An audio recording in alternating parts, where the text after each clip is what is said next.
ডিম খেতে আমরা কম বেশি সবাই ভালোবাসি, তাই ভাবলাম আজকে রংপুরের বিখ্যাত ডিম তেলানির রেসিপিটা আজকে আপনাদের সঙ্গে শেয়ার করব। তো আমি সবকিছু গুছিয়ে নিয়েছি, আপনারা দেখতে পাচ্ছেন। চলুন তাহলে কথা না বাড়িয়ে রেসিপিতে চলে যাই। চুলায় একটি প্যান বসিয়েছি, তাতে পরিমাণ মতো তেল অ্যাড করে দিচ্ছি, আপনারা দেখতেই পাচ্ছেন। এই রান্নাটা অনেক বেশি ইজি, যে কেউ আমরা করতে পারবো। দেন তেলটা গরম হয়ে গেলে আমি এখানে 1 কাপ পেঁয়াজ কুচি দিয়ে দিচ্ছি। পেঁয়াজটা আমি সামান্য হালকা করে ভেজে নিব।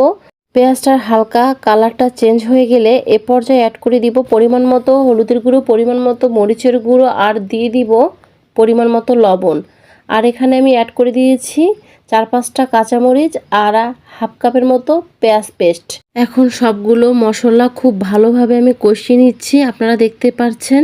কষানো হয়ে গেলে আমি এখানে টমেটো কুচি দিয়ে দিলাম কিছুটা। দেন আবারও এটা মশলার সঙ্গে খুব ভালোভাবে কষিয়ে নিয়েছি, আপনারা দেখতে পাচ্ছেন। মশলাটা আমার খুব ভালোভাবে কষানো হয়ে গিয়েছে। এ পর্যায়ে আমি পরিমাণ মতো পানি অ্যাড করে দিব। আপনারা দেখতেই পাচ্ছেন পরিমাণ মতো পানি আমার অ্যাড করে দেওয়া হয়ে গিয়েছে। দেন এ পর্যায়ে আমি ঢাকনা দিয়ে দিব যতক্ষণ পর্যন্ত পানিটা না ফুটে আসে। দেখতে পাচ্ছেন গাইস, আমার পানিটা অলরেডি ফুটে গিয়েছে। আর এ পর্যায়ে আমি ডিমগুলো দিয়ে দিচ্ছি। আর ডিমে যাতে খোসা না পড়ে এজন্য আমি ভেঙে বাটির মধ্যে নিয়ে নিয়েছি। একে একে সবগুলো ডিম দিয়েছি। আর একটা কথা গাইস, এই ডিম তেলানি সব সময় হাঁসের ডিম দিয়ে করার চেষ্টা করবেন, তাহলে এর টেস্টটা ভালো আসবে।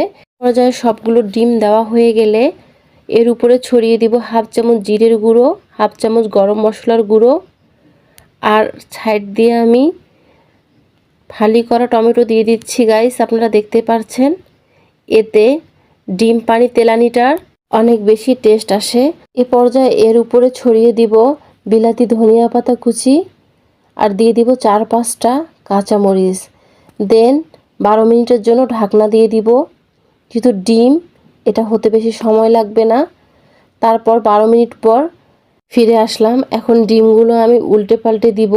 আর গাইস, আপনাদের যাদের কাছে ডিম একঘেয়েমি খেতে খেতে বোর লাগে, তারা কিন্তু খুব কম সময়ে এই ডিমের রেসিপিটা করে নিতে পারেন। এটা কিন্তু খেতে অসম্ভব মজা হয়। এই তো দেখতে পাচ্ছেন ডিমগুলো আমার উল্টে পাল্টে দেওয়া হয়ে গিয়েছে। আবার আমি 5 মিনিটের জন্য ঢাকনাটা দিয়ে দিব। 5 মিনিট পর ফিরে আসলাম।